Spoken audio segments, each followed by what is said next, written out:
جامعہ ترمذی میں حدیث ہے کہ انس ابن مالک کہتے ہیں رضی اللہ تعالیٰ عنہ کہ ہم میں ایک ایسا شخص آتا تھا جو ہمیں سب سے بڑھ کر محبوب تھا، لیکن ہم اس کے استقبال کے لیے کھڑے نہیں ہوتے تھے کیونکہ ہمیں پتا تھا کہ وہ اس کا برا مانتے ہیں، اور وہ محمد رسول اللہ تھے صلی اللہ علیہ وآلہ وسلم۔ جامعہ ترمذی میں حدیث ہے جس شخص کی یہ خواہش ہو لوگ اس کے احترام میں کھڑے ہوں تو وہ اپنا مقام دوزخ میں دیکھ لے۔ دیکھیں ہزار چیزیں ایسی اچھی ہیں پاکستان میں جو کہ اسلام میں صریحاً غلط ہیں، پاکستان میں وہ اچھی ہیں، ٹھیک ہے۔ مثلاً بڑوں کے تعظیم میں کھڑا ہو جانا اچھا ہے، اسلام میں صریحاً غلط ہے، بالکل کہ تعظیماً جی رسول اللہ پسند نہیں فرماتے، جی شدت سے منع ہے یہ، ٹھیک ہے۔ اور وہ کیا نصیحتیں کرتے ہیں مفتی بھی کہ نبی اسلام فاطمہ کے لیے کھڑے ہوتے ہیں۔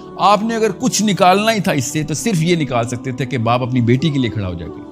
انہوں نے پوری قوم کو اپنے استادوں کے لیے کھڑا کروا دیا، اپنے پیروں کے لیے کھڑا کروا دیا، مولویوں کے لیے کھڑا کروا دیا۔ غور سے سمجھے اس بات۔ اور میں کیا بس سعد بن معاذ کی مثال دوں، وہ تو مثال ملتی نہیں جس کے لیے نبی اسلام نے صرف اوس کے قبیلے سے کہا، حضرت سے نہیں کہا کہ قوموا لسیدکم۔ بہرحال میں آپ کو ایک مثال دی، اس طرح کے 50,000 ہیں۔ الفابیٹکلی شروع کروں یا کرونالوجیکلی؟ یہ تو پوڈ کاسٹ بہت چھوٹی ہے۔